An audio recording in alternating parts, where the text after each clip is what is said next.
मूर्तियों को पूजने से कुछ प्राप्त नहीं हो सकता। जब इन मूर्तियों को पानी में फेंक दिया जाए तो ये डूब जाती है। तो ये मूर्तियाँ जो वो अपनी रक्षा नहीं कर सकती तो दूसरों की क्या रक्षा करेगी? तो ये जो वो मैं नहीं बोल रहा हूँ, ये जो वो किसने बोला था? ये जो वो गुरु नानक देव जी का ऐसा कहना था। ठीक है? तो आज हम इसके बारे में डिस्कस करेंगे कि कौन-कौन से महान सुधारक हुए हैं, ठीक है? हिंदू धर्म में जो भी प्रचलित बुराइयाँ थी, उनको मिटाने के लिए और इस्लाम धर्म से जो भी खतरा था उसको हटाने के लिए, ठीक है? खतरे से जो वो बचाने के लिए जो वो कौन-कौन से जो वो मुख्य विशेषताएँ थी, क्या-क्या जो वो उन्होंने कहा महान सुधारकों ने जैसे शंकराचार्य, रामानुज, रामानंद, चैतन्य, महाप्रभु, रामदेव, जयदेव, कबीर, गुरु नानक। तो इनके बारे में आज डिस्कस करेंगे कि इन्होंने जो वो क्या-क्या बताया। ठीक है? तो चलिए स्टार्ट करते हैं। काफ़ी इंटरेस्टिंग ये वीडियो होने वाला है, काफ़ी कुछ आपको जानने को मिलेगा इसलिए वीडियो को पूरा देखिए। जैसे यहाँ पे लिखा है मेन कैरेक्टरिस्टिक्स, तो सबसे पहले लिखा है एक ईश्वर में विश्वास। देखिए भक्ति आंदोलन के सभी प्रचारकों ने एक परमात्मा की भक्ति पर जो वो बल दिया। उनके अनुसार जो वो राम, कृष्ण, अल्लाह, खुदा इत्यादि इत्यादि जो वो एक ही परमात्मा के कई सारे नाम हैं।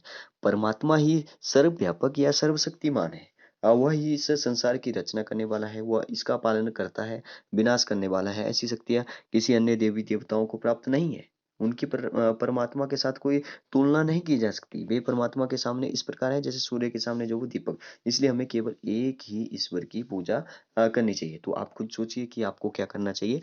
पूरी वीडियो देखने के बाद आप खुद सोचिए कि इन्होंने जो भी बातें बोली हैं वो जो बातें हैं वो जो वो क्या सही है, ठीक है? तो आप सोचिएगा इसके बारे में। नेक्स्ट यहाँ पे लिखा है कि गुरु में विश्वास, ठीक है? तो कबीर और नामदेव हो गए और गुरु नानक देव जी जो वो भक्तों इत्यादि ने जो भक्तों ने मुक्ति प्राप्त करने के लिए जो वो गुरु का होना आवश्यक बताया है। ठीक है? मुक्ति के लिए गुरु का होना आवश्यक है क्योंकि गुरु जो वो भक्ति के मार्ग पर चलने का जो वो ढंग बताता है। ठीक है? पर गुरु को प्रभु तक पहुँचाने की जो वो सीढ़ी बताया है। ठीक है? गुरु मनुष्य को अंधेरे से प्रकाश की ओर ले जाता है। ठीक है? लेकिन उन्होंने बोला कि सच्चे गुरु का मिलना कोई सरल काम नहीं है। ठीक है? प्रभु के बिना मनुष्य को गुरु की प्राप्ति नहीं हो सकती। ठीक है? आगे लिखा है यहाँ पे प्रभु की कृपा के बिना, ठीक है? तो आगे लिखा है गुरु से अभिप्राय किसी मानवीय गुरु से नहीं है। सच्चा गुरु तो परमात्मा एवं परमात्मा स्वयं है, जो शब्द द्वारा शिक्षा देता है, ठीक है? नेक्स्ट लिखा है आत्म समर्पण। तो समर्पण में लिखा है कि अब मनुष्य को जो वो इन 5 अवगुणों से दूर रहना है, काम, क्रोध, लोभ, मोह और अहंकार। ठीक है? कौन-कौन से 5 हैं इनको आप याद रखिए। दूर रहना चाहिए। गुरु नानक देव जी ने जो वो उचित ही कहा है कि आप गवाइए ता सुख पाइए, ठीक है? तो काम, क्रोध, लोभ, मोह और अहंकार से आपको भी दूर रहना है, ठीक है? नेक्स्ट है पवित्र जीवन पर बल, ठीक है?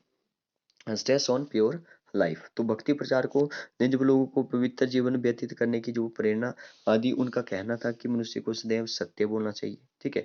उन्हें निर्धनों और दुखियों की सहायता करनी चाहिए, ईश्वर से आजीविका अर्जित नहीं करनी चाहिए, ठीक है?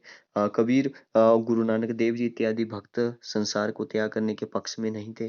गृहस्थ आश्रम को जो वो सर्वोत्तम बताया। वे अनजन में निरंजन अर्थात गृहस्थ में रहते हुए पवित्र जीवन व्यतीत करने के पक्ष में थे, ठीक है? तो आगे लिखा है हिंदू और मुसलमानों को इकट्ठा करने के जो वो यत्न भी उन्होंने किए। मुसलमान द्वारा हिंदुओं को बलपूर्वक मुसलमान बनाए जाने के कारण जो वो दोनों पर परस्पर जो वो भारी परिवर्तन आ गए थे। दोनों जो वो एक दूसरे को घृणा की दृष्टि से देखते थे। तो इन्होंने क्या किया कि उन्होंने जो वो राम और रहीम को जो वो एक ही परमात्मा के 2 नाम बताए। ठीक है? मुसलमानों के अंतर को दूर करने का जो उन्होंने प्रयास किया। तो हिंदू और मुसलमान ही परमात्मा की रचना है। ठीक है? मतलब कि दोनों ही परमात्मा की रचना है। गुरु नानक देव जी का कहना है न को हिंदू न को मुसलमान, मतलब कि ना ही कोई हिंदू है, ना ही कोई मुसलमान है। किसने कहा था? गुरु नानक देव जी ने कहा था। नेक्स्ट है यहाँ पे सामान्य जन की भाषा में प्रचार। तो भक्ति आंदोलन के प्रचार जो वो सामान्य जन की भाषा में अपना प्रचार किया। प्रचारकों ने जो वो ऐसा प्रचार किया। वे केवल संस्कृत भाषा के विविधता में विश्वास नहीं रखते। उनके अनुसार जो वो परमात्मा की भक्ति किसी भी भाषा में की जा सकती है। उन्होंने अपने उद्देश्यों के लिए हिंदी, पंजाबी, मराठी, बंगाली, गुजराती और भी कई सारी भाषाओं में जो वो इनका प्रचार किया। ठीक है? नेक्स्ट लिखा है जाति प्रथा में अंधविश्वास। तो जाति प्रथा हिंदू समाज को एक धुन की भांति खोखला कर रही है। निम्न जातियों के साथ जो वो बड़ा दुर्व्यवहार किया जाता था, इसके ऊपर जो वो उनके ऊपर जो वो कई प्रकार के प्रतिबंध लगाए गए। भक्ति आंदोलन के प्रचारकों ने जाति प्रथा का जोरदार शब्दों में खंडन किया। उसके अनुसार जो वो प्रत्येक मनुष्य को जो वो परमात्मा का जो वो प्रकाश विद्यमान है, प्रत्येक मनुष्य में जो वो परमात्मा का प्रकाश वो विद्यमान है, इसलिए सभी मनुष्य समान है। मनुष्य को मोक्ष और उसके कर्मों के अनुसार मिलेगा, उसके कर्मों के अनुसार मिलेगा, नहीं न कि जाति के अनुसार। ठीक है, तो आगे जो वो लिखा है कि रामानंद जी का कहना है, तो रामानंद जी ने क्या कहा कि जाति पाति पूछे नहीं कोई, हरि को भजे सो हरि का होए। तो नेक्स्ट है जो मैंने सबसे पहले बात बोली थी, तो वो आने वाली है यहाँ पे। जाति प्रथा को समाप्त करने के उद्देश्य से गुरु नानक देव जी ने लंगर प्रथा का आरंभ किया। ठीक है, किसने किया था? गुरु नानक देव जी ने किया था। इसमें सभी जातियों को इकट्ठे मिलकर लंगर पकाते और खाते थे।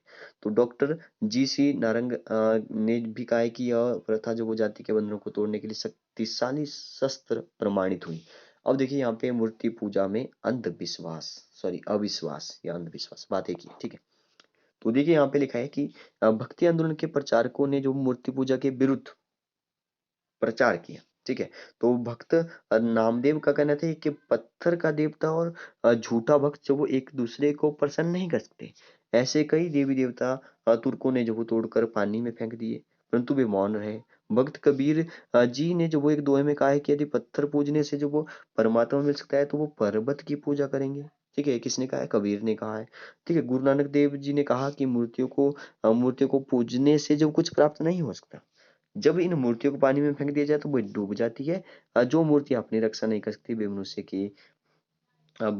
को जो भवसागर से पार कैसे उतार सकती है। ठीक है, तो ऐसे ऐसे कहा, तो हम इनको याद सकते हैं। कोई भी जो वो जैसे एग्जाम में जो वो आपसे ऑप्शन में पूछ सकते हैं कि ये किसने बात कही थी। ठीक है, नेक्स्ट 9 पॉइंट है यहाँ पे, 8 तक हम लोग कंप्लीट कर चुके हैं। 9 है खोखले रीति रिवाजों में अंधविश्वास। ठीक है, जैसे जैसे कई सारे जैसे रोजे रखते हैं, तीर्थ यात्रा करते हैं। ठीक है, कई सारे ऐसे रीति रिवाज हैं, उपवास करते हैं। ठीक है, शास्त्रों को पढ़ने, यज्ञ बलि संस्कार शुद्धि स्नान करने से के आदि जो वो विरुद्ध थे।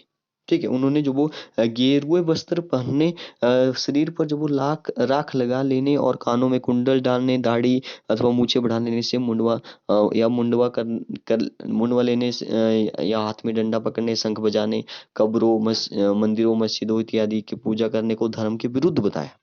ठीक है, उन्होंने धर्म के बाह्य आडंबरों के स्थान पर मनुष्य की आंतरिक पवित्रता पर बल दिया। ठीक है, नेक्स्ट जो वो हम लोग बात करेंगे वैष्णव आंदोलन के बारे में।